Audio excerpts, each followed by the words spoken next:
Territoire d'info, Public Sénat, Sud Radio. Bonjour à tous, bonne journée, nous sommes ensemble pendant 1 heure, bienvenue dans la matinale de Public Sénat de Sud Radio avec la presse quotidienne régionale. Territoire d'info, c'est 1 heure de direct, on retrouvera notre invité politique, aujourd'hui c'est Nicolas Dupont-Aignan à 8 heures, le président de Debout la France sera débriefé par nos éditorialistes Denis Jambard et Yves Tréhard. Dans un instant, le JT des territoires suivi du débat des éditorialistes de la presse quotidienne régionale, puis vous retrouverez le Zap Élysée, le premier zapping politique de la journée. Mais tout de suite, le JT des territoires.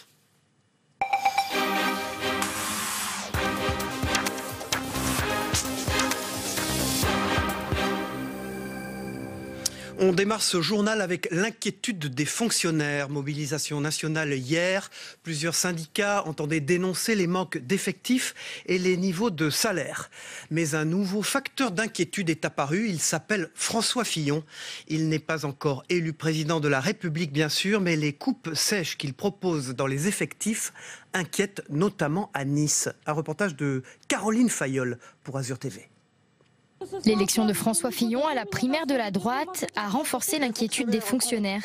S'il est élu président en 2017, il prévoit de supprimer 500 000 postes dans la fonction publique. Nous sommes inquiets des rodomontades des différents candidats à la primaire de la droite qui se sont livrés à une sorte de jeu d'enchères autour des postes de fonctionnaires. Quand on dit aux gens on supprime des postes de fonctionnaires, c'est abstrait, mais quand on dit on supprimera 20 000 postes d'infirmières, 20 000 postes de policiers, 20 000 postes d'enseignants, là ça devient concret. Et il ne me semble pas que la population française laissera passer ça. Donc on est auprès des enfants 9h30 par jour. Voilà 10 ans que Chloé est agent territorial spécialisé dans les écoles maternelles à Nice. Aujourd'hui, pour elle, la cadence imposée à son travail est devenue insupportable. On presse de plus en plus les enfants, le personnel aussi, qui n'est pas remplacé. C'est une surcharge de travail considérable. Voilà. En plus, on n'est pas beaucoup. 1 pour 20 en maternelle, 1 pour 30 en primaire.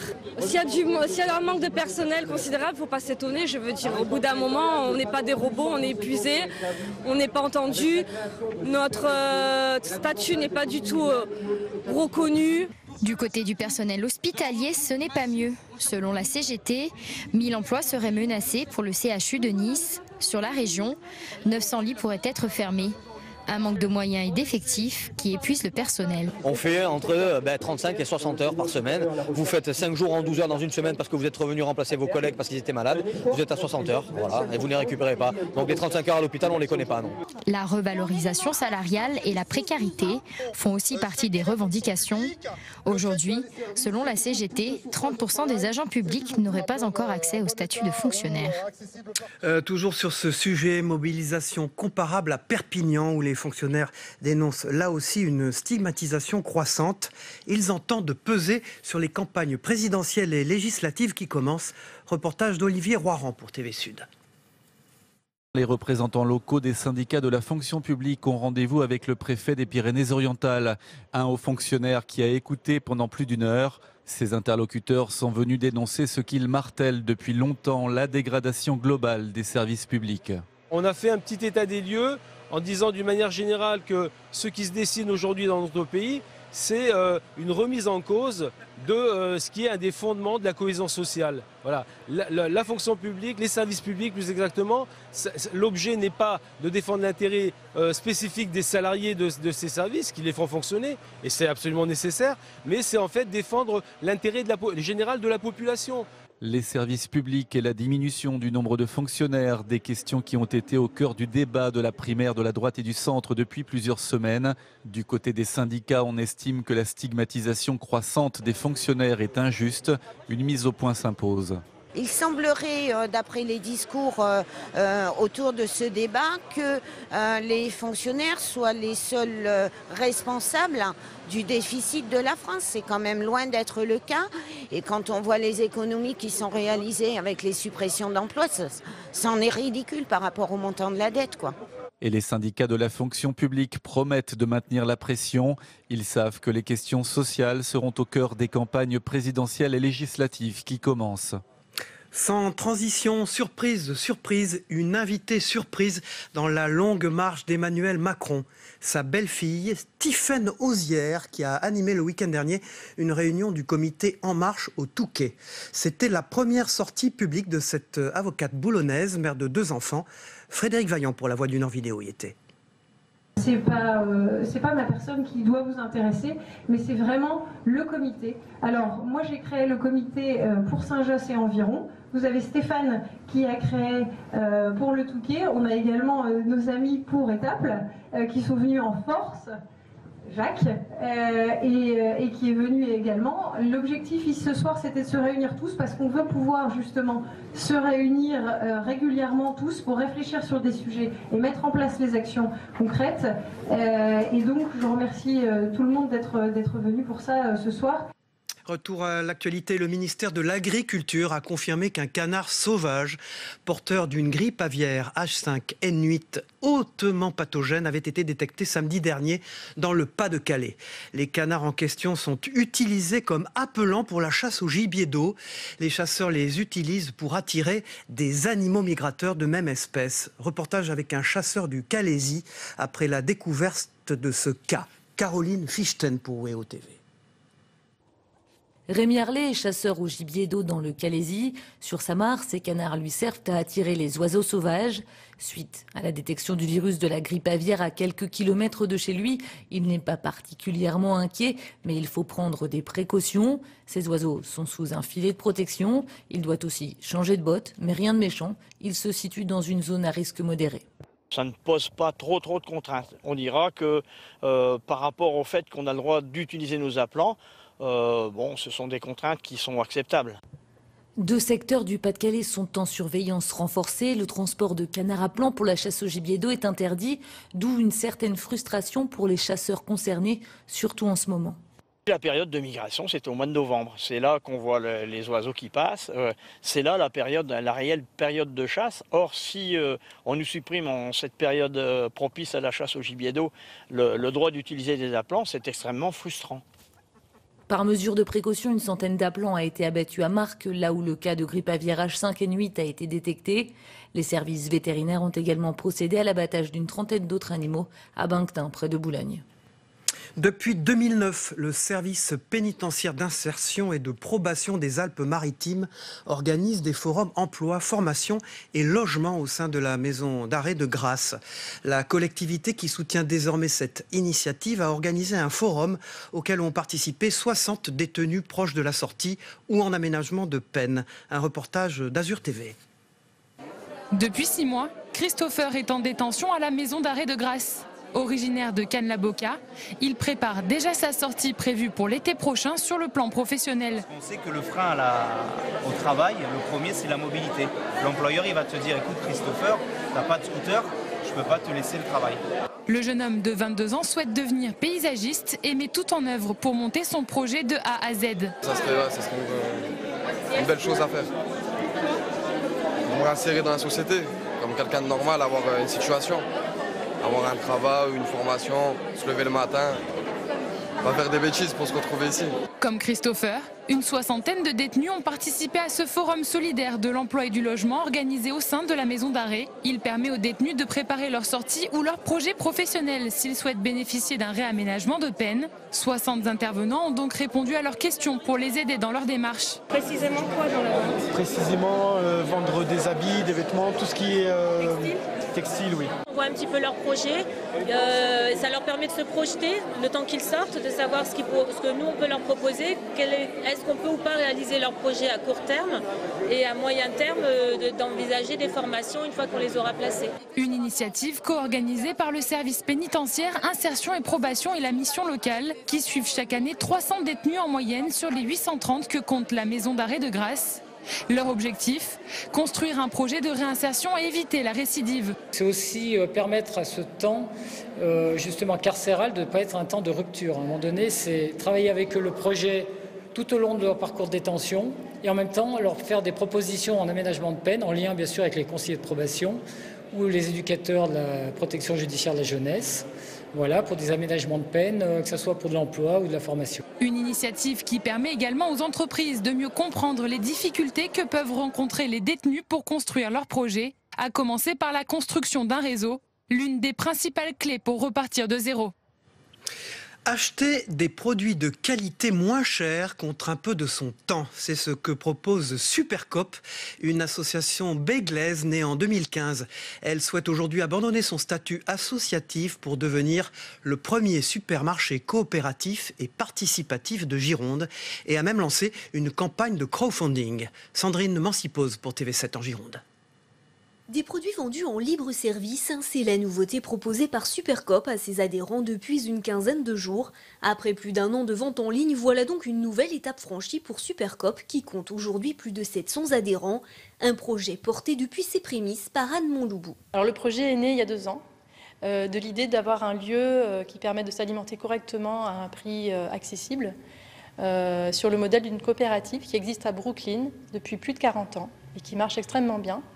Donc c'est l'idée, un peu comme dans le système des AMAP où on travaille en direct avec les producteurs, d'avoir une offre de produits qui concerne tous les besoins de la famille. Voilà. Mais ne vous y méprenez surtout pas. Si au premier regard ce local ressemble à une petite épicerie, il ne s'agit en aucun cas d'un local commercial, du moins pas encore, car créer un supermarché autogéré par ses clients, c'est bien le but ultime de l'association.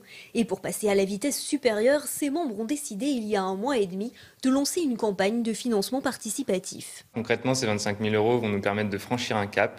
On aura une deuxième personne salariée. On va acheter du matériel professionnel pour stocker encore plus de produits, notamment les produits frais. Ça va nous permettre d'acheter, si on dépasse même les 25 000 €, un vélo cargo pour développer le service de livraison à domicile. Et on va pouvoir financer le local de notre première épicerie qu'on appelle l'épicerie école pour continuer à apprendre à développer ce supermarché coopératif. Une épicerie école qui devrait voir le jour avant l'été 2017 et qui permettrait de franchir une étape supplémentaire avant l'ouverture du premier supermarché coopératif de Gironde. Et on finit ce journal avec le marin chanteur Quito de Pavan, 10e au classement du Vendée Globe. Il navigue au large de l'Afrique du Sud et pour passer son temps, il n'hésite pas à pousser la chansonnette. Écoutez-le, Franck Chassagnon pour TV Sud. On y est dessus, le temps dure longtemps, et la vie sûrement, plus d'1 million d'années.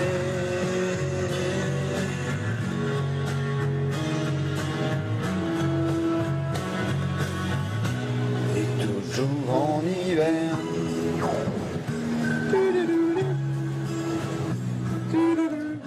La question, c'est chante-t-il juste ? Voilà, c'est la fin de ce journal avant d'accueillir les éditorialistes de la presse quotidienne régionale. Une revue de presse de vos journaux ce matin dans un instant.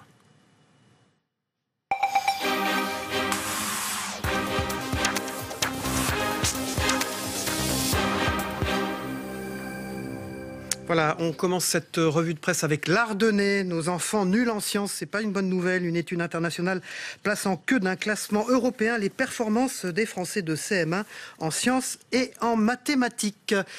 Pour l'Écho de Haute-Vienne, c'est Airbus supprime 1164 postes, profit inhumain malgré des bénéfices et des profits tonitruants et sans doute à cause d'eux, le groupe annonce le crash des emplois. La logique du système capitaliste est à l'œuvre. Pour La Dépêche, c'est toujours pourquoi Airbus réduit la voilure. Pour Ouest France, c'est que deviennent les migrants de Calais, avec une photo à la une. Pour Presse Océan, la grippe aviaire, 116 communes à risque. On en a parlé dans le journal des territoires, notamment en Loire-Atlantique. Le niveau d'alerte a été relevé. Les contrôles sont renforcés chez les aviculteurs. Les éleveurs de perdrix et faisans, eux, sombrent dans la crise. Pour le Maine, elle refuse de laisser son quartier sans médecin. Elle est installée dans le quartier Vauguyon au Mans et le docteur Marie-Ange Lecomte a décidé de créer une maison de santé afin de ne pas laisser ses patients démunis lorsqu'elle partira à la retraite. Une jolie initiative. Pour La Nouvelle République, c'est Bachar qui écrase Alep dans l'indifférence avec une photo terrible à la une. Pour Sud-Ouest, demain, nous serons tous fichés sécurité. Le fichier TES ou titre électronique sécurisé inquiète. Que se passerait-il si les données de plus de 50 millions de Français tombaient entre de mauvaises mains? Pose la question Sud-Ouest. Enfin, pour la Marseillaise, vous savez que c'est un quotidien historique qui est en redressement judiciaire. Malheureusement, la fonction publique ne veut pas être mise à sac. Voilà, sans transition, nous allons commencer un débat et faire réagir des éditorialistes que je vais vous présenter dans quelques instants sur quelques points du baromètre TPE, c'est les très petites entreprises, qui a été réalisé pour Fiducial IFOP, un baromètre trimestriel de conjoncture des TPE, c'est le 64e. Et pour en parler, j'accueille Philippe de Sertine. Bonjour Philippe de Sertine, vous êtes économiste et chroniqueur à Sud-Ouest entre autres, merci d'être avec nous. J'accueille Guillaume Doyen qui dirige la Gazette des communes, un habituel sur ce plateau. Bonjour Guillaume. Et j'accueille également Jean-Louis Picot du Parisien. Merci Jean-Louis d'être avec nous ce matin une fois de plus. On va démarrer ces commentaires sur ces sujets du baromètre TPE, très petites entreprises de Fiducial IFOP, avec l'immigration tout de suite, avec quand même des surprises dans cette approche qu'ont ces chefs d'entreprise. 82% considèrent que c'est une question importante pour la campagne présidentielle. Ça se passe pratiquement avant tout, Philippe de Sertine. Oui, c'est vrai, et on voit que du point de vue de l'entreprise, et c'est intéressant que ce soit en tant que chef d'entreprise, il y a bien la conscience que la question des migrants, la question de l'immigration est évidemment quelque chose qui peut apporter du stress, on va dire, en termes de situation sociale, mais aussi quelque chose qui peut devenir une opportunité économique. Et je crois que c'est intéressant justement d'avoir de ce point de vue les chefs d'entreprise qui ne sont pas nécessairement dans une approche totalement attendue, c'est-à-dire disant finalement l'opportunité, ça peut nous intéresser aussi. C'est bien par exemple la réaction de l'Allemagne, ou en tout cas c'est une manière de faire passer le message en Allemagne où la question des migrants a été beaucoup plus présente qu'en France. Tout de même, 51% déclarent que les immigrés sont trop nombreux en France contre 47% qui pensent le contraire, Jean-Louis Picot. Oui, c'est très partagé. Alors c'est un problème pour les entrepreneurs, c'est un problème en France, c'est une question qui se pose. C'est vrai qu'ils mettent également en cause la gestion de l'immigration depuis plusieurs dizaines d'années par les gouvernements successifs. Derrière tout ça, il y a la question de l'emploi.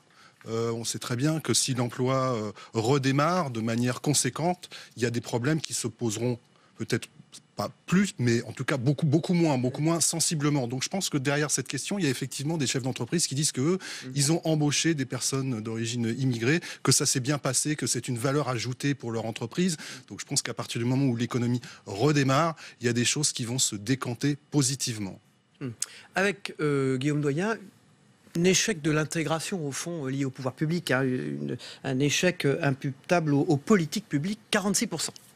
Eh bien, c'est intéressant que ce soit eux qui le disent, parce que c'est probablement l'échec de l'emploi. C'est la conséquence de la crise. C'est la conséquence du chômage. Et ces patrons-là qui, pour beaucoup d'entre eux, pas de patrons de resto, patrons de boulangerie, etc., embauchent et font travailler des immigrants, des enfants d'immigrés, les connaissent bien et, à mon avis, connaissent les causes des échecs et les imputent aux politiques publiques et non pas aux individus eux-mêmes, ce qui est intéressant, je trouve. Alors, Philippe de Sertine, sur les migrants, il est nécessaire de mettre en place rapidement les moyens pour les intégrer, ceux qui fuient les conflits. Hein. Il faut bien distinguer les deux choses. Hein. Économique et politique. Oui, c'est vrai. Et en même temps, aujourd'hui, on voit que dans la vague de migration connaît l'Europe, et c'est une vague, il faut le rappeler, 2015, c'est la plus forte vague qu'on ait jamais connue depuis la Seconde Guerre mondiale. Au fond, le mélange est aussi compliqué parce que ce qui se passe d'un point de vue politique a des conséquences énormes d'un point de vue économique, comme on est en train de le voir aujourd'hui en Syrie. C'est-à-dire que c'est un pays qui est totalement ruiné. Et là, le migrant fuit la guerre, mais il fuit aussi la misère. 78%, hein, c'est un chiffre important, Jean-Louis Picot. Ouais, c'est très important et comme le disait Guillaume, il parlait des commerçants notamment. Enfin, il y a des gens qui subissent certaines situations, un certain désordre, non pas qu'ils soient contre les migrants particulièrement. Il y a une question humanitaire qui se pose et que tout le monde constate. Après, quand vous êtes dans une activité, par exemple commerciale, demandez pour ce qui concerne Paris, par exemple, demandez aux gens qui habitent le quartier de Stalingrad, qui est régulièrement aux premières loges entre guillemets par rapport à ces questions. Je pense que ça peut poser des très gros problèmes à des petites entreprises et des petits commerces notamment. Je me tourne vers Guillaume Doyen, spécialiste des élus sur ce plateau souvent. Il y a des expériences positives formidables aussi dans les territoires, d'intégration de ces migrants. On a vu dans le journal des territoires souvent des sujets de ce type. Oui, donc oui. Une bonne dose de positif au fond. Alors, il y a ce qu'ils font sur le terrain, il y a effectivement des répartitions intelligentes de ces populations en souffrance. Et il y a également une utilisation parfois aussi électorale, purement électorale de ces cas. On voit arriver un quart de migrants dans une population. Du Front National notamment. Pas seulement du Front National, on peut parler de Laurent Wauquiez, etc. On utilise aussi beaucoup cette présence-là pour faire monter les enchères et pour s'en prendre au gouvernement actuel. Donc c'est aussi un enjeu politique. Et il y a peut-être un peu d'abus dans l'utilisation de ces gens. Globalement, les élus que vous connaissez bien, hein, on va dire les petites communes, le tissu rural, comment ils perçoivent ça? Est très différent de ce sondage, de cette étude, pardon. Ce tissu, il est extrêmement varié, si vous voulez, ce tissu rural.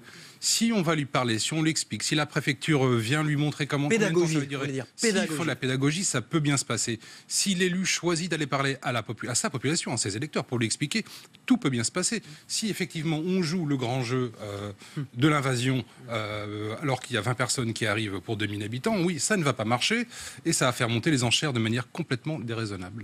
Philippe de Sertine, les patrons appellent de leur vœu, au fond, une politique européenne. Ça va dans le sens de ce que pense depuis le départ Angela Merkel.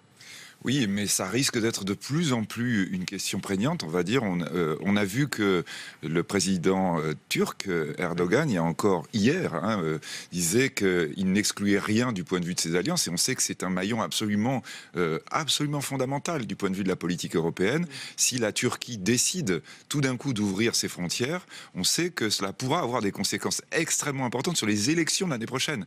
L'Allemagne regarde ça évidemment avec énormément d'attention. On sait qu'Angela Merkel est probablement là sur sa ligne la plus fragile vis-à-vis de la population allemande. Alors qu'elle a annoncé qu'elle se représentait en plus. Alors qu'elle a annoncé qu'elle se représentait et qu'elle a été énormément contestée sur la question de la migration. Jean-Louis Picot. Elle l'a annoncé, qu'elle se représente. Vous faites allusion à qui?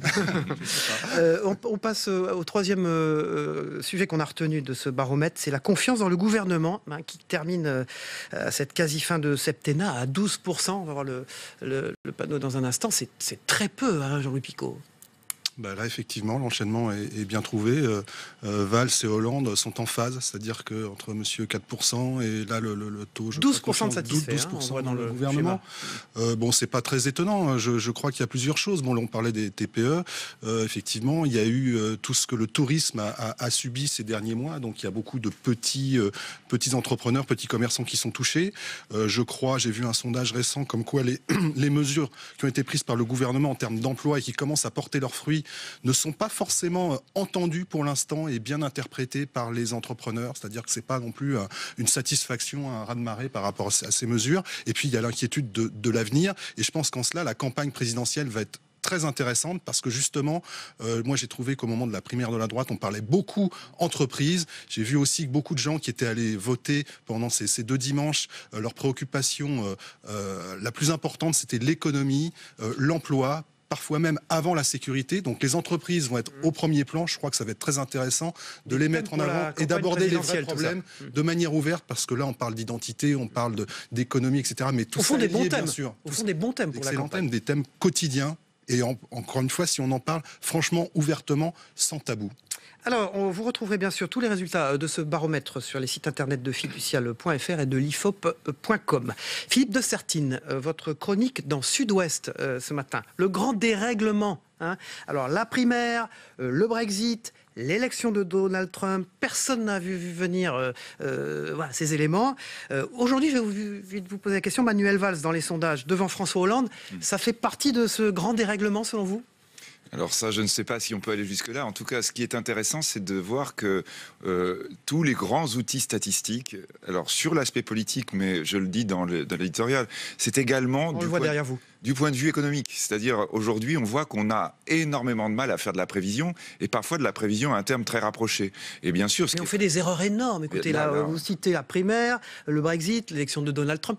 Comment c'est possible? Comment les gens peuvent-ils avoir confiance à nouveau? Oui, non, c'est-à-dire, je crois vraiment que ça veut dire que les modèles sur lesquels on travaille, c'est-à-dire on est sur quelque chose qui utilise le passé pour essayer de prédire l'avenir. En ce moment, ça marche plus. C'est-à-dire qu'on est vraiment dans un changement de modèle absolument gigantesque à l'échelle mondiale, qui est aussi un changement de modèle économique, ce qui fait que lorsque vous avez un certain nombre, on va dire, de certitudes issues du passé, que vous avez construit des échantillons statistiques, parce que là, on parle vraiment d'erreurs jusqu'au jour du vote. En ce qui concerne le Brexit et Donald Trump, c'est jusqu'à la quelques minutes avant même pour Donald Trump. Exactement, jusqu'au sondage sorti des urnes. Or là, on est quand même avec des statisticiens, quand on est aux États-Unis, etc., qui ont des outils extrêmement conséquents. Ils se trompent à ce point. Ça veut dire qu'effectivement, nous sommes dans une perte des repères qui représente un changement de modèle, je crois. C'est ça l'élément absolument fondamental à retenir. Dans votre éditorial, vous évoquez ou évoquerez l'élection présidentielle à venir, ou les schémas d'aujourd'hui, finalement, on n'est absolument pas sûr qu'ils seront les schémas de demain. C'est évident, et je crois qu'un des aspects sur l'élection présidentielle qui est important, que j'évoque également, c'est le contexte international.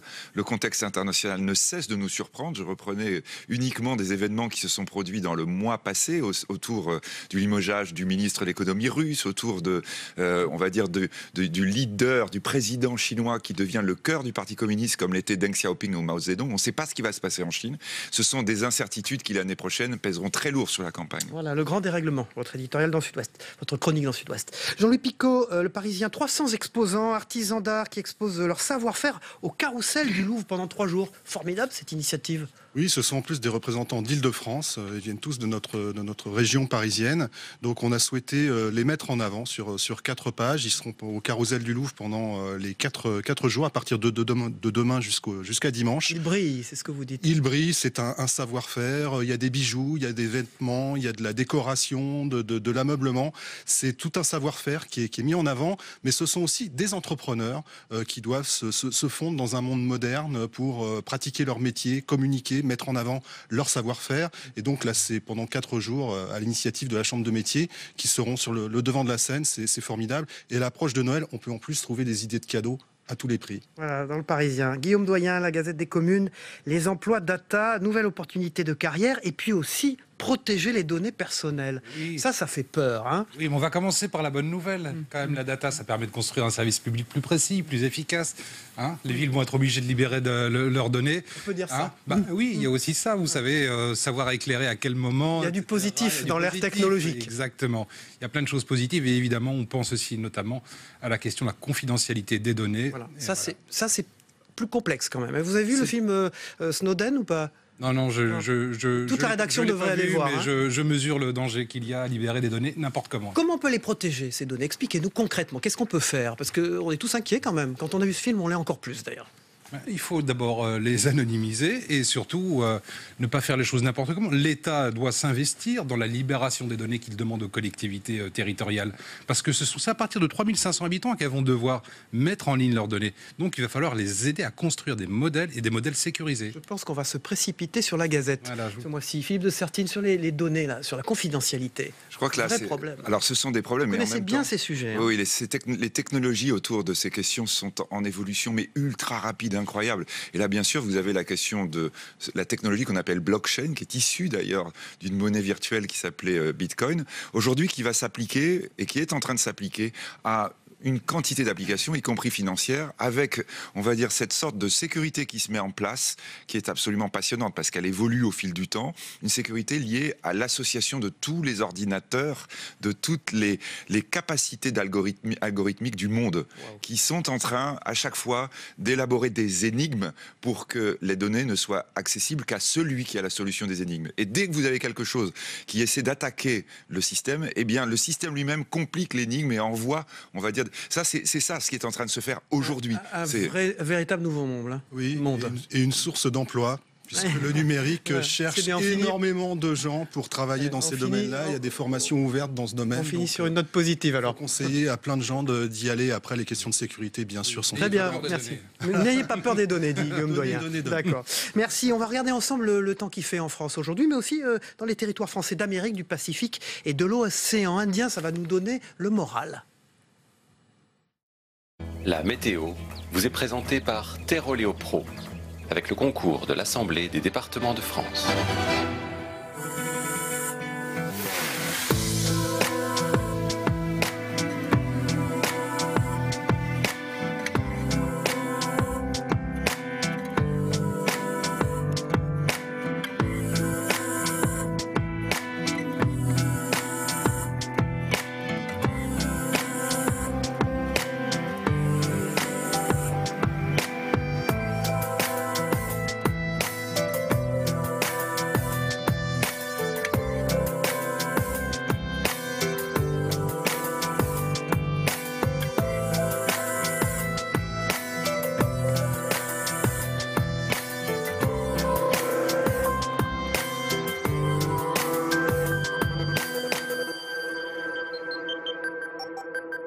C'était la météo avec Terroléo Pro et l'Assemblée des départements de France.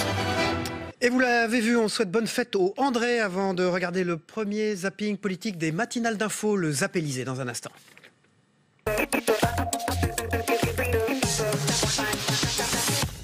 Pourquoi avoir renoncé à vous présenter à la primaire ? Vous avez des drôles de traduction.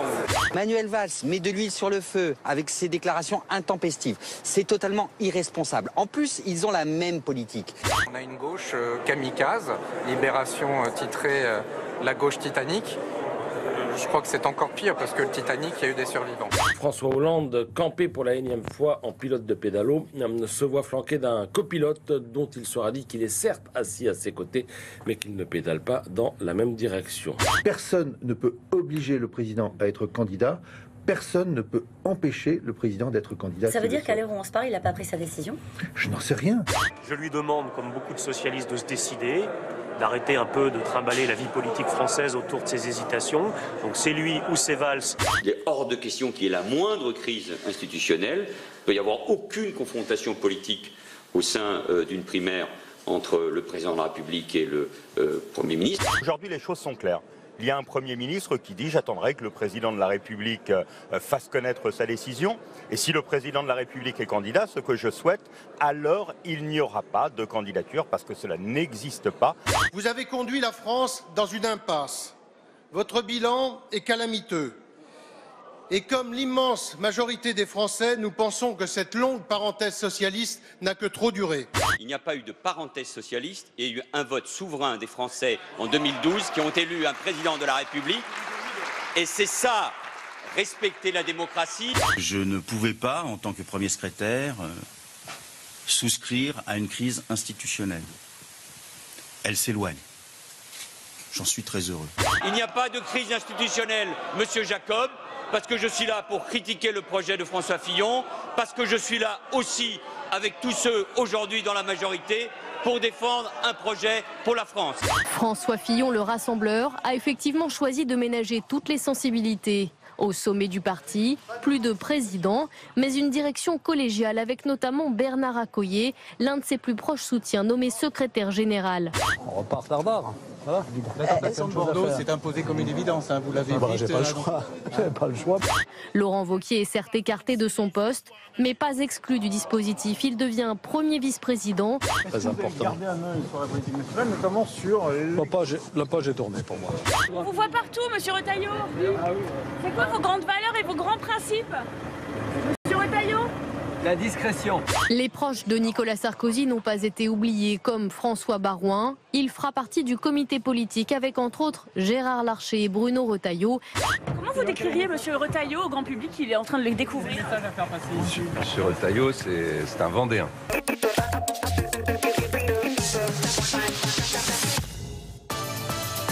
Territoire d'info, Public Sénat, Sud Radio. Bonjour Nicolas Dupont-Aignan, vous êtes notre invité politique ce matin dans cette matinale. Monsieur. Merci d'être avec nous. Vous êtes président de Debout la France, vous êtes député de l'Essonne, maire de Hyères et candidat à l'élection présidentielle. Merci d'être avec nous pour vous interviewer ce matin. À mes côtés, Oriane Mancini de Public Sénat. Bonjour Oriane. Bonjour. Et Véronique Jacquier de Sud Radio. Bonjour Véronique. Nous avons deux femmes. Bonjour mesdames. Vous êtes bien traitées par cette matinale ce matin, dit Nicolas Dupont-Aignan. François Fillon, candidat officiel mi-janvier de la droite et du centre à l'élection présidentielle. C'est vraiment une mauvaise nouvelle pour vous, non? Pourquoi? Mais candidat des Républicains, on est dans une situation un peu surréaliste en France. Il y a 4 millions de Français qui ont voté pour une primaire organisée par un parti. Il y a eu un beau débat, mais cela ne représente que 10% du corps électoral. Il y a 40 millions de Français qui n'ont pas été concernés par cette primaire. C'est un grand succès quand même, populaire. Mais, non, pas plus qu'ailleurs. La vraie primaire, c'est le premier tour. Ce n'est pas parce qu'il y a 4 millions de Français sympathisants d'un parti qui ont voté que la campagne est finie. À entendre les observateurs, tout s'arrête. Il y a 40 millions de Français qui ont le droit d'avoir des débats, de comparer des projets. Tout n'est pas joué, loin de là. Et quand on voit ce qui s'est passé avec les sondages, je peux vous dire qu'il va y avoir des surprises. Surtout quand on regarde et qu'on observe de manière approfondie le programme de François Fillon. Mais justement, moi, je suis candidat à l'élection présidentielle comme gaulliste pour proposer une autre politique. Cette autre politique que je crois absolument indispensable si on veut éviter de partir dans le fossé. Oui, mais Nicolas Dupont-Aignan, la primaire, 4 millions de votants, c'est quand même un plébiscite pour un programme de rupture, pour un programme de réforme. Ça vous parle. Mais non, excusez-moi.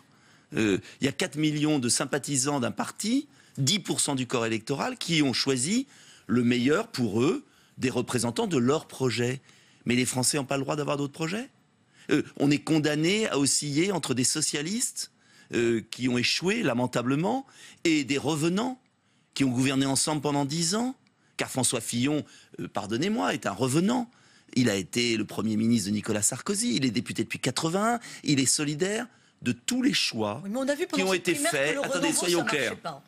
Mais pour les électeurs, mais pardonnez-moi, ça ne marchait pas pour qui ? Non mais ça ne marchait pas pour qui ? Elle l'a dit pour Bruno Le Maire déjà. Non mais attendez, excusez-moi, pour les électeurs des Républicains. Mais c'est normal, les Républicains, ils ont gouverné pendant 15 ans. Attendez, ils ont gouverné pendant 15 ans. Mi-chemin des socialistes. Socialistes 15 ans, Républicains 15 ans. Ça fait 30 ans que ces gens-là ruinent la France. Regardez les chiffres du chômage sous François Fillon, regardez les chiffres de la délinquance, regardez les chiffres de l'immigration, regardez les chiffres de la fiscalité. Si les électeurs républicains ont envie de continuer comme ça encore 5 ans, c'est leur choix. Mais moi je dis aux Français, il n'y a pas de fatalité. On peut gouverner autrement. Il y a une autre politique. Et je suis candidat car je considère, et c'est le point clé, que les choix européens de soumission à Bruxelles, à la mondialisation, à la finance, souveraineté, il parle de nation. Si je peux finir ma phrase, c'est fondamental, à la finance, qu'ont fait les Républicains et les socialistes depuis 30 ans, mène le pays à la ruine. Et je ne veux pas en prendre pour 5 ans encore. Et je propose une autre voie. Et les Français vont trancher. Mais il n'est pas seulement, vous dites depuis le début de cette émission, il n'est pas seulement le candidat des Républicains, François Fillon. Il a gagné la primaire de la droite et du centre. Il rencontre aujourd'hui Jean-Christophe Lagarde pour préparer un accord législatif commun. Est-ce que sa dynamique ne vous prive pas de votre espace politique ? Mais quel espace politique ? L'espace politique de gens qui ont gouverné ensemble, qui ont fait exploser la dette, qui sont soumis à Bruxelles, qui ont ratifié Lisbonne, qui ont ouvert les frontières et qui ne veulent pas les refermer. Mais moi, j'ai un programme différent. Mais François Fillon, pendant des mois, a dit à ses amis « Laissez-moi dérouler mon programme ». Il était à 9% dans les sondages. Il n'y a pas un journaliste de Paris qui pensait qu'il pourrait gagner. Il a continué sa voie. Eh bien, moi, je suis pareil parce que je respecte l'homme.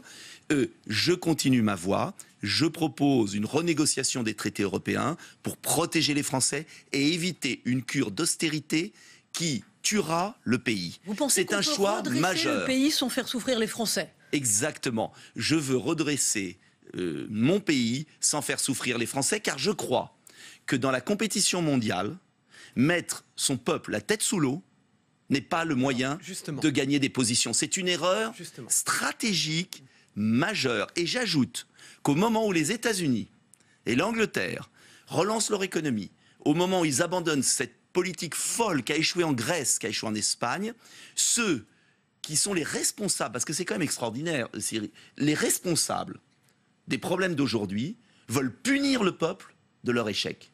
C'est ça qui est incroyable. Ils vont punir le peuple de leur échec. Et bien je dis aux Français, ne vous laissez pas faire. Il est temps de réagir. Et vous n'êtes pas obligé de continuer avec les socialistes pour éviter le question pire. Concrète, justement. Airbus, plus d'1 millier de postes supprimés, pour un groupe qui a un carnet de commandes record. Est-ce que vous comprenez ces logiques de restructuration quand même? Mais non, je ne les comprends pas. Ces logiques de restructuration, elles sont faites pourquoi? Pour améliorer le rendement, pour essayer de continuer d'avoir des commandes qui fonctionnent. La concurrence, oui.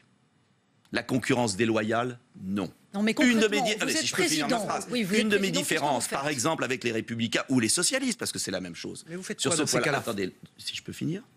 La directive travailleurs détachés, par exemple, qui permet à 500 000 étrangers de l'Union européenne de travailler sans payer les charges sociales, de faire faillite à nos PME, je la supprime d'autorité. Deuxième point, le libre-échange international, s'il est loyal, je l'accepte. Quand il est déloyal et que la Chine subventionne ses industries, regardez sur les panneaux solaires, mais vous pourriez parler de l'aéronautique, j'étais en Midi-Pyrénées. Airbus impose à ses sous-traitants de délocaliser en Chine. Regardez l'industrie pharmaceutique, dans des hôpitaux, il n'y a plus de médicaments anti-cancer parce qu'ils sont fabriqués en monopole en Chine. Voilà la réalité de la mondialisation. Et face à cette mondialisation absurde, absurde. Il y a les États-Unis qui réagissent, il y a l'Angleterre qui s'en va, et il y a la France qui prend celui qui a fait tous les gouvernements pour imposer une cure d'austérité qui va abîmer notre pays. Eh bien, je pense qu'on peut réformer la France, parce qu'il y a besoin de réformes. Moi, je ne suis pas socialiste. Il y a besoin de réformes. Il y a besoin de faire des efforts. Mais ces efforts ne porteront leurs fruits que s'ils sont partagés. Que si ce n'est pas la hausse de la TVA d'un côté, le matraquage fiscal pour supprimer l'ISF. Parce que moi, je ne veux pas de ça. Je suis gaulliste. Nicolas Dupont-Aignan. Pas un faux gaulliste. Nicolas Dupont-Aignan. François Fillon est un faux gaulliste. Bien évidemment. Le gaullisme, madame, c'est quoi? C'est deux choses. C'est l'indépendance nationale. Et deuxièmement, c'est la justice sociale. Ça a été un gaulliste social. Ça a été un gaulliste social. Ça a été au passé. J'en parlais parce que vous allez m'expliquer comment la suppression des petits risques de la sécurité sociale, c'est du social. Vous allez m'expliquer comment maintenir la directive travailleurs détachés qui fait qu'il y a des travailleurs qui ne payent pas les charges sociales françaises et que nos PME font faillite, nos artisans, nos commerçants, c'est social. Et il faudra Nicolas aussi François Fillon, dans votre programme, il n'y a pas de suppression de postes de fonctionnaires. Et il faudra que François Fillon s'explique sur la baisse de 20 milliards des dotations aux collectivités locales qu'il prévoit, alors même qu'on a déjà supprimé 11 milliards et que nos communes ne peuvent plus vivre. Il faudra qu'il vienne au Sénat nous expliquer comment on va maintenir les crèches, comment on va maintenir nos écoles avec cette annonce. Mais il y a un moment, il faut que les Français relèvent la tête. Il nous reste 4 mois pour le faire. Qu'est-ce que vous nous dites, Nicolas Dupont-Aignan? Non, mais moi, je veux un débat avec lui. Est-ce que vous nous dites que le programme de François Fillon est un programme qui est fait uniquement pour les riches? Ah, complètement. Qui est fait pour des gens qui n'ont pas de problème. Mais il a été fait avec les expatriés de Londres. Alors, moi, j'aimerais bien, à un moment, qu'on revienne sur Terre. Je souhaite que la France se redresse. Je prends un exemple. Je veux baisser les impôts des PME parce qu'il faut, et là, il a raison sur certains points, tout n'est pas faux. Il a raison de dire, et nous le disons tous, nos PME ont trop de charges. Mais en revanche, moi, je veux baisser uniquement les charges des entreprises françaises qui réinvestissent en France. Je propose de diviser par 2 l'impôt sur les sociétés pour les bénéfices réinvestis sur le sol français. Je propose que les commandes publiques soient réservées à 75% pour des entreprises qui produisent en France. C'est-à-dire que je suis d'accord avec l'idée d'une baisse de charges pour muscler nos entreprises. Je ne veux pas continuer avec les socialistes, mais je veux une politique patriote, nationale. Nicolas Dupont-Aignan, justement, regardons dans le détail. Dans le baromètre TPE-IFOP fiducial de ce jour, 82% des petits patrons disent que l'emploi de salariés immigrés est une expérience positive pour leur entreprise, notamment parce que pour certains postes, on ne trouve pas de travailleurs français. Alors comment vous arrivez à résorber cette difficulté? En relançant le pouvoir d'achat. Au lieu de supprimer les heures supplémentaires, parce qu'il faut savoir ce qu'il y a dans le programme des Républicains maintenant, 48 heures de travail, c'est-à-dire l'alignement sur le pire de l'Union européenne, ça veut dire quoi concrètement? Ça veut dire la suppression des heures supplémentaires. Donc on ne va pas récompenser le travail. Moi je propose autre chose. Une de mes grandes mesures, mais si je peux proposer quelque chose... Par rapport à la thématique des TPE, mais je peux vous répondre. La question c'est aussi les emplois non pourvus. Mais je peux vous répondre. Il faut remotiver. Ça veut dire comment? D'un côté, je veux que chaque titulaire du RSA travaille une journée par semaine. De l'autre côté, je veux augmenter les salaires nets de tous les Français de 10%. Ça veut dire, pas en faisant peser sur l'entreprise, bien sûr, elle ne peut pas, en baissant les charges salariales, la différence entre le brut et le net. Vous avez tous une feuille de paie. Brut, net. Si je baisse de 40 milliards les charges salariales, j'augmente le pouvoir d'achat de tous les Français de 10%. Je relance la machine économique. Ça ne résout pas le problème que certains Français ne font pas certains postes, Nicolas Dupont-Aignan. Parce que quand vous êtes payé pour faire des postes, quand vous êtes motivé par un salaire, vous les faites.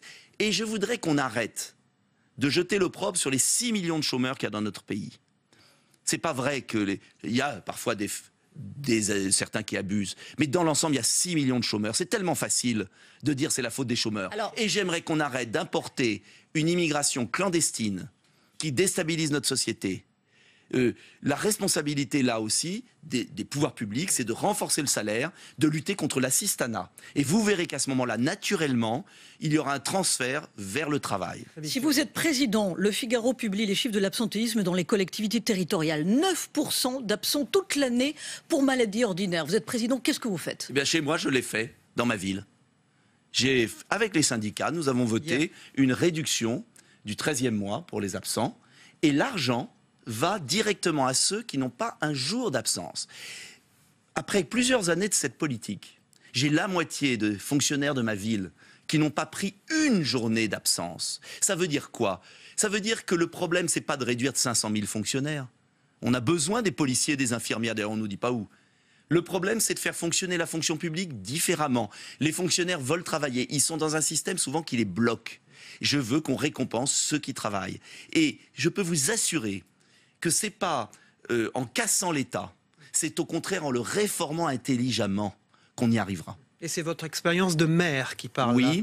parce que j'ai appris dans ma ville, j'ai redressé une ville en faillite. Et je suis élu quand même à 80% à 3 reprises dans une ville de banlieue de 30 000 habitants. Donc j'ai peut-être fait quelque chose de bien. J'ai appris que c'est pas en tapant sur les gens qu'on va régler les problèmes. C'est au contraire en les motivant, en relançant la croissance, en relançant l'économie, en investissant massivement pour l'avenir. C'est ce que va faire Trump.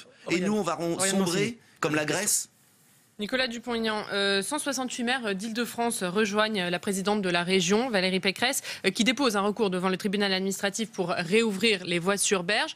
Pourquoi n'avez-vous pas signé cet appel ? J'ai signé, on ne m'a pas consulté, mais je suis un de ceux qui depuis, sans doute parce que je ne suis pas aux Républicains, je suis un de ceux qui contestent cette mesure stupide de Mme Hidalgo depuis des mois. Parce que cette mesure est tellement stupide qu'elle augmente la pollution, les embouteillages, là où il y a des habitants. Et j'ai proposé une mesure que je crois de bon sens, qui est de fermer les voies sur berge le week-end quand les Parisiens veulent se promener et de les laisser ouverts en semaine quand les banlieusards circulent.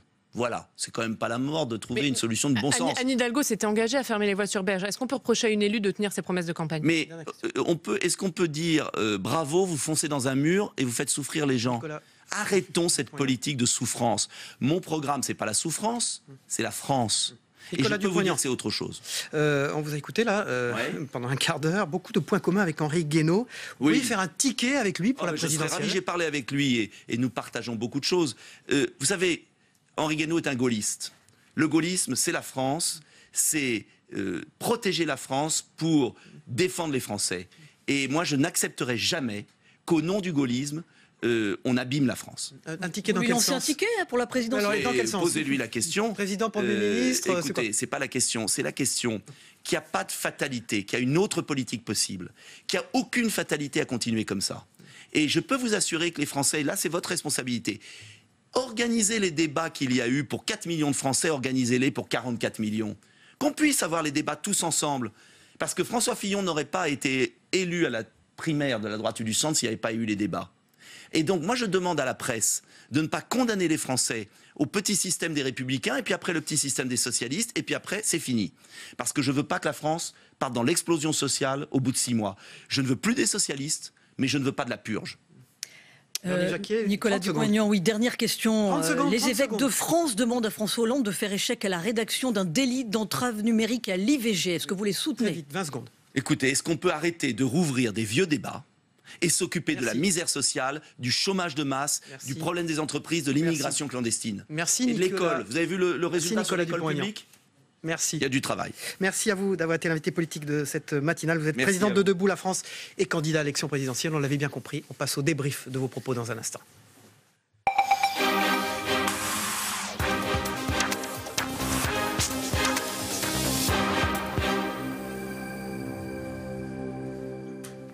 Voilà, Nicolas Dupont-Aignan, le président de Debout la France, quitte ce plateau et j'accueille, comme traditionnellement chaque mercredi, Monsieur Yves Tréhard. Bonjour Cyril, bonjour Denis, la rédaction du Figaro, directeur adjoint, et Denis Jeanbart, Denis ce matin de Challenge bonjour et de Cyril, Sud Radio. Bonjour Monsieur Tréhard. Bonjour à tous. Bon, Nicolas Dupont-Aignan, donc candidat à l'élection présidentielle, a vu, évidemment, comme nous tous, que François Fillon deviendrait le candidat officiel de la droite et du centre mi-janvier. Est-ce que son espace politique, alors je me tourne vers Yves Tréhard pour commencer, à Nicolas Dupont-Aignan, n'est pas préempté par François Fillon ? Faut voir. C'est sûr que, comme ça, sur le papier, on se dit que c'est plutôt une menace. Aspirer de l'oxygène. Pour Nicolas Dupont-Aignan. Siphonner. Dupont-Aignan pour plusieurs raisons. D'abord parce qu'ils se situent tous les deux à droite et François Fillon est une droite affirmée. C'est pas du tout une droite, on va dire, aménagée pour séduire le centre. C'est vraiment très affirmé. Néanmoins, le discours, on l'a vu, le discours de Nicolas Dupont-Aignan, là, à l'instant, il a été réaménagé en fonction de cette élection, de cette victoire à la primaire de François Fillon. C'est-à-dire que, c'est ce qu'on disait avec Denis tout à l'heure, il y en a beaucoup qui vont s'engouffrer dans la brèche, qui est celle de l'électorat populaire. La pêche à l'électorat populaire va devenir très à la mode. Elle va être captée par Marine Le Pen, elle va être captée par Jean-Luc Mélenchon, elle va sans doute être captée par ceux qui vont représenter le socialisme, et puis par Nicolas Dupont-Aignan. De dire, attention, avec François Fillon, vous allez à la catastrophe parce qu'il veut tout casser, même si c'est pas tout à fait le cas. L'État n'existera plus tel que vous le connaissez, le modèle social va voler en éclats, alors que nous, on est là pour vous protéger. Parce que la demande de liberté qui est exprimée par François Fillon, elle est réelle, mais néanmoins, vous avez quand même une partie de la France qui n'est pas dans la mondialisation, qui n'est pas dans et qui veut de la protection, qui veut davantage d'État. Denis Jambas. Oui, mais j'ai bien perçu en effet la même chose qu'Yves dans le discours de Nicolas Dupont-Aignan. Je crois qu'en tout cas, c'est valable pour les autres aussi. Non, mais c'est vrai. Hier soir, Jean-Luc Mélenchon a tapé sur François Fillon. Ils ont trouvé, en tout cas à gauche, et en tout cas tous les adversaires des Républicains et du centre, puisque c'était la primaire des Républicains et du centre, de la droite un axe, un angle d'attaque très fort.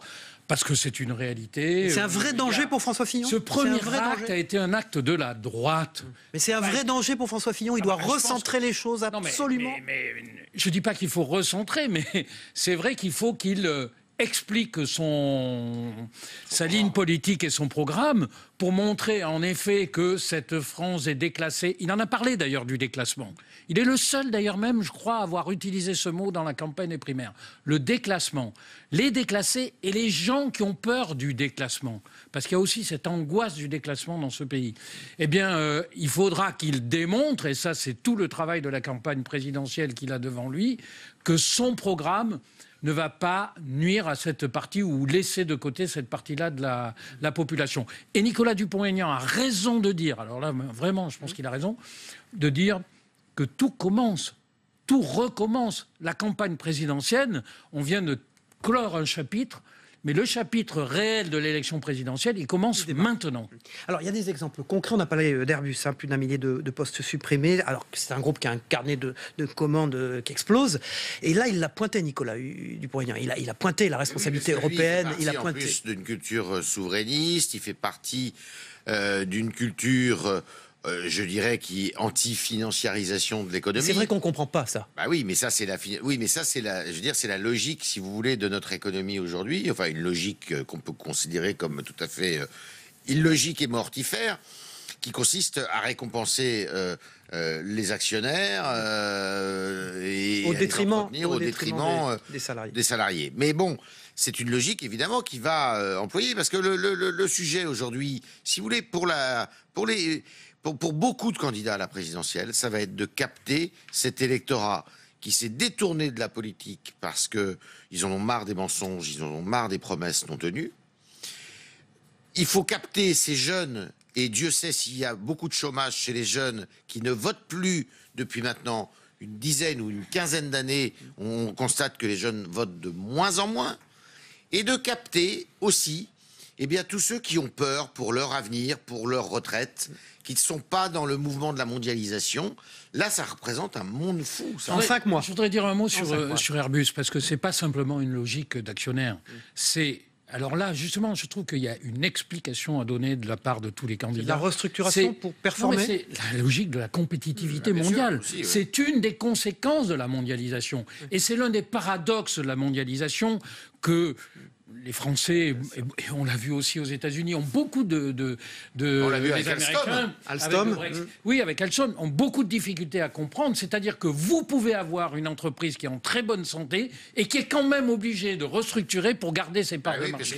Et c'est ce à quoi nous assistons. Alors évidemment, cette conséquence de la mondialisation, elle est paradoxale, incompréhensible et en effet injuste. C'est de l'anticipation. Il reste 2 minutes. Le psychodrame à la tête de l'État, qui fascine les observateurs, plus que les Français, je pense. Manuel Valls, François Hollande, il va s'arrêter quand Vous avez la conséquence dans le sondage tous les jours, le sondage Sofres Figaro de ce matin. 8,5 pour le chef de l'État, 9% pour Manuel Valls, 7,5 même pour le chef de l'État. Le jour où François Hollande donnera sa réponse. Oui, mais ma question, c'est qu'au fond, ça n'a bénéficié à aucun des deux, et surtout pas Manuel Valls, du coup. Donc, quelle était la stratégie du Premier ministre? Il n'y a pas de stratégie de la part du premier président de la République, en tous les cas. C'est à l'image de son quinquennat. C'est-à-dire, tout ce qu'il a fait, il l'a fait dans l'agitation, dans la godille, dans... Voilà. Et là, Manuel Valls, pourquoi? Et c'est sa stratégie, la godille. Manuel Valls, il est dans l'impasse. Il est dans une impasse, Manuel Valls. C'est très simple. Puis comme on l'a dit, Macron, il joue le Parti socialiste après. Macron a occupé l'espace qu'il voulait occuper, puisque c'est à peu près la politique qu'il voulait faire. 15% dans les sondages, quand même. Hein. François Hollande le bloque et il ne peut pas le trahir, parce que sinon il devient un affreux personnage aux yeux de beaucoup. Et donc, et de l'autre côté, il a Montebourg qui occupe l'aile gauche du Parti socialiste. Donc il est dans une impasse. Et Mélenchon qui occupe le reste. Et Mélenchon qui occupe le reste. Donc il est dans une impasse. Donc il faut qu'il joue 2022 et c'est très compliqué pour lui. La bonne nouvelle, ce sont les institutions qui permettent que ça continue quand même au sommet de l'État. Comme je l'ai écrit un jour dans Challenge, merci de Gaulle, c'est ce que peut dire François Hollande. Ouais. Oui, bien sûr, mais les institutions, c'est un des atouts de la France. Quand on voit comment ça se passe en Italie, ce qui risque de se passer en Italie d'ailleurs. Et rendez-vous dimanche prochain pour peut-être un nouveau tremblement de terre. Il faut expliquer que le référendum peut être perdu par le Premier ministre qui vise à remettre en question le Sénat d'ailleurs. Oui. Merci. Et qui a engagé en plus son poste de Premier ministre sur ce référendum. Merci Yves Tréhard, directeur adjoint de la rédaction du Figaro. Merci Denis Jambard, éditorialiste de Sud Radio, de Challenge et de Public Sénat maintenant aussi. Et Denis Matin. N'oubliez pas Nice. Merci à vous. On passe au zapping politique, le premier zapping des matinales d'infos. On le regarde ensemble.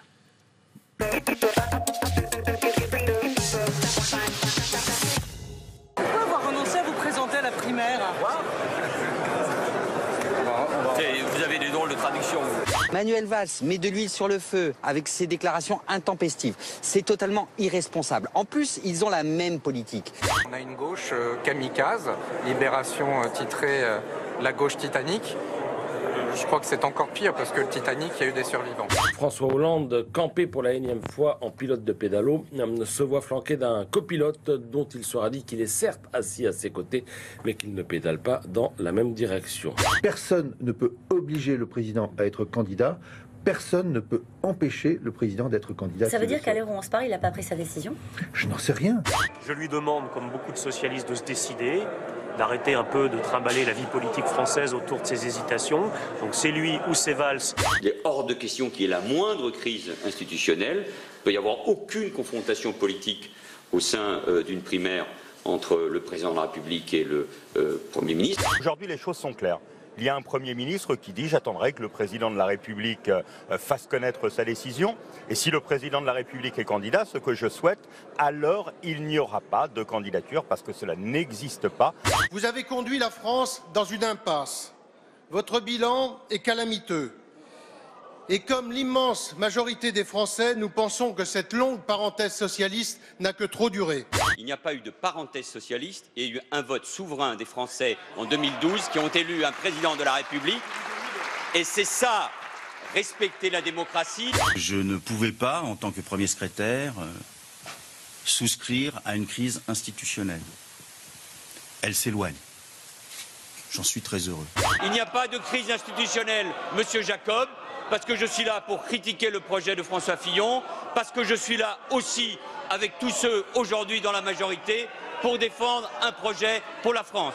François Fillon, le rassembleur, a effectivement choisi de ménager toutes les sensibilités. Au sommet du parti, plus de présidents, mais une direction collégiale avec notamment Bernard Accoyer, l'un de ses plus proches soutiens, nommé secrétaire général. On repart dardard. Voilà. La tentation de Bordeaux s'est imposée comme une évidence, hein, vous l'avez dit. J'ai pas le choix. J'ai pas le choix. Laurent Wauquiez est certes écarté de son poste, mais pas exclu du dispositif. Il devient premier vice-président. Très important. Garder un œil sur la politique nationale, notamment sur... La page est tournée pour moi. On vous voit partout, monsieur Retailleau. C'est quoi vos grandes valeurs et vos grands principes, monsieur Retailleau? La discrétion. Les proches de Nicolas Sarkozy n'ont pas été oubliés, comme François Baroin. Il fera partie du comité politique avec entre autres Gérard Larcher et Bruno Retailleau. Comment vous décririez Monsieur Retailleau au grand public? Il est en train de le découvrir. Monsieur Retailleau, c'est un Vendéen. Voilà, c'était Territoire d'Info, la matinale de Public Sénat avec Sud Radio et la presse quotidienne régionale. On se retrouve demain à la même heure. Bonne journée à tous.